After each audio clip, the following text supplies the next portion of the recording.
زموږ د ویناو برخه پای ته رسیږي. زموږ د نوې غونډې وروستی ویناوال د پښتنو د ټولنیز ولسوالیز ګوند د مشر لوی سلاکار ښاغلي او درون مشر حاجي صاحب فضل الرحمن شیر ته بلنه ورکوم چې راشي او خپلې خبرې زموږ سره شریک. بسم الله الرحمن الرحیم. ډېرو محترمو ورونو او قدرمنو خویندو هر کله راشئ او په خیر راغلئ. زما محترمو ورونو نن چې دغه غونډه جوړه شوې ده نو په اول کې زه د دغه کارمندانو نه ډېره مننه کوم چې دغه پښتانه ورونه یې رابللي دي او دا خدمت یې کړی دی او کار یې کړی دی. هر چا چې دا کار کړی خدای دې اجر ورکړي.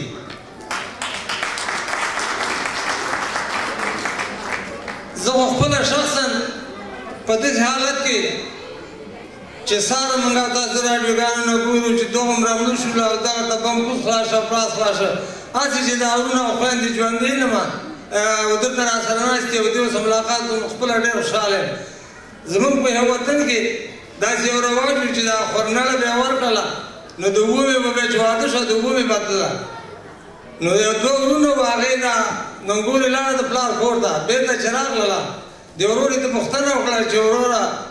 دا ننګور خو دې راغله ورته خوشحاله یې که نه نو هغې ورته ویله چې وروره د ننګور مې یو چلۍ په ځای راوستې دا د روژې میاشت او شیدو ته ډېر احتیاج یم د ننګور نه مې چلۍ ته خوشحاله یم.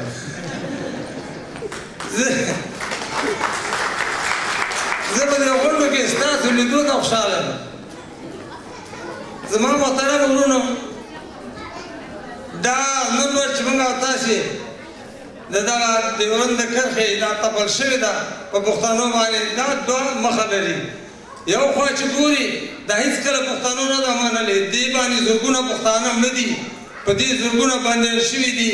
او هېڅکله یې نه ده کړې. خو سره د هغه یم چې دغه دښمن چې راتپل شوې ده دا دغه چې دی هم کلي ده سل کلي ده پوره شوې ده چې نن موږ او تاسې د یووالي د ورځې په نوم باندې لمانځو. نو زما خوږو ورونو دا ورځ چې موږ نن لمانځو د بده نو هغه تاسې ګورئ چې په لاره او بره پښتنو کې څه حال روان دی او څومره بدبختي ده. نو سړی په دې چې هر څومره اوږدې خبرې کوي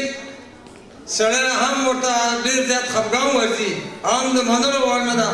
چې دغه هر ورځ حالت سړی ګوري. خو زه خفه په دې یم چې همدا پښتون دی د هغه خوا نه طالب هم ټوپک په لاس ورکوي او خپل ورور پرې وژني او د یو بل خوا نه دا بل ورور چې امریکا دی او دا د بشر حقوق نالي چې وایي هم ټوپک پرې ورکوي او خپل ورور پرې وژني. لویه د بدبختۍ دغه ده چې پښتانه هم وژل کېږي هم شړل کېږي هم جنګ په دې کوي. طالب په چا کې دی نه دی طالب هم دغه پښتنو په منطقه کې دغه پروت دی جنګ هم له دا کوي مریض هم له دا وړي ډوډۍ هم دا ورکوي بېرته راځي د سرکارده مشران یې وژني. تاسې په خدای عمل وکړئ چې په شپږ میاشتې مخکې ما د افضل خان نه پوښتنه وکړه تقریبا د 1500 نفرو په اندازه د بلوچستان نه رانیولې تر باجوړه سواته پورې مشران د مېل نه لاړل. داسې مو تاسو فکر وکړئ شپږ میاشتې وروسته به اوس زرو نه زیات مړی او هغه مشران چې حساب یې کېده خلک پرې راټولېدل د هغې شاته به خلک وو نور یې رانه مشران داسې مړه به کشران داسې پاتې دي لکه خویندې چې کونډې شي. نن وخت کم یو دی تاجر دی چې غږ پورته کړي او جرګې وکړي د یو خوا هم دا کار کوي د بل خوا هم دا کار کوي. تاسې ګورئ چې پاس خوا کې چې زموږ تاسې نن وینو چې په افغانستان کې د یو رئیس جمهور انتخابات روان دي چې مسؤلیت یې د رئیس جمهور دی او واکداري د بل چا څه ده د هغې انتخاب د بل چا په لاس کې دی. د افغان ووټ ته هم چا دا نظر نه ورکوو چې دا کامیاب شه او یا چا ویې وړه یا چا ویې نه وړله تر څو چې بل څوک وکې نه کړي ستا ووټ ته څوک نظر نه کوي. نو تاسو فکر وکړئ وروره ښه په دې خبره هستئ چې ستا د رئیس جمهور نه نیولې ستا د یو رئیس اداري او د مدیره پورې واک د بل چا دی. وزیران یې شل شوي دي څه روس اخیستي دي څه امریکا اخیستي دي څه انګریزان اخیستي دي چې یو والي یو ولسوال یو منطقې ته ځي نو چې یو قمندان ټاکلی نه او دوی پې جوړ شوي نه اوس ټول افغانستان حکومت په جوړېدو دی چې کم خبرې شي تنه یو پښتون دی چې د ده ووټ بې قدره یو چا ته ورکړل کېږي تاجک خپله برخه ورکوي وایي دونه وزیران به راکوې ازبک خپله برخه ورکوي وایي دغونه وزارت به راکوې نو ووټ در کوم هر یو به پسې بار ایښی دی اما پښتون یې بېخیلې ودې ورکوي او کار هم ورته نه کېږي د تعلیمي دروازې په بچو بندې شولې تعلیم یې نشته مکتبونه یې سوځي مرکزونه یې سوځي خلک یې وژل کېږي ښځې کونډېږي تاسې دا حالت وګورئ داسې وخت راځي چې تعلیم هم نارې وایي دا به ما نه دی ایښی او بل هم نه ښایي چا ایښی دی په مینه بازار کې چا کېښودي دا ټول ولس خلک وژني په ټول سوات کې چا کېښودل په دې نورو کې چا کېښودل دا ټول دوه طرفه ایښودل کېږي او په واقع کې به دې فکر وکړئ چې دوه شیان د ورکېدو دپاره ملا تړل شوې ده چې یو د اسلام دپاره هغه واقعي اسلام هم د منځه لاړ او هغه واقعي پښتنوال هم د منځه لاړله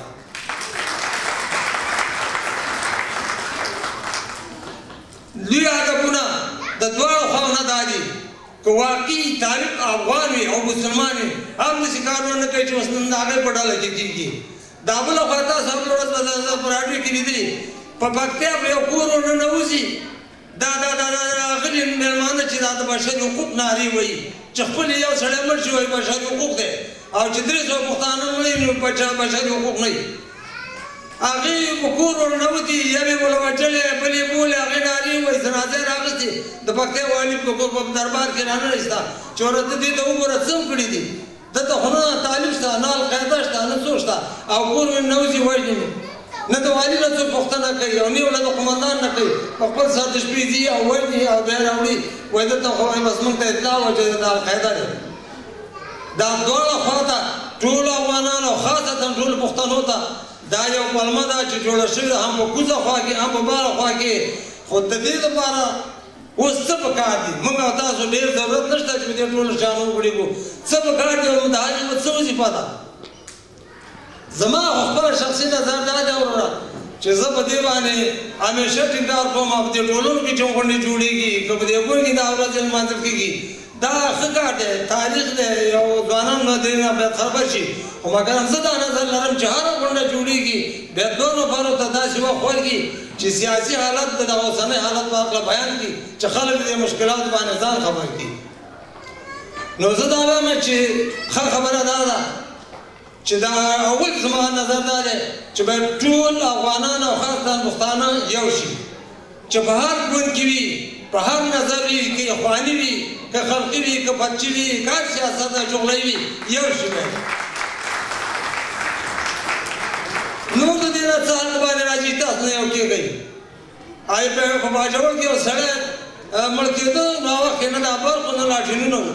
نو د شونټۍ رڼا به یې کوله دا مړی دا پلار یې په دې تورتم کې پروت و نو چا ورته څه رڼا نشته دی چې د سړي له بس کفن وګڼو د سړی سنبال کړو او دا پروت دی هغې ویل وایي لږه شونټۍ شته دی خو ښې بدله مې ساتلې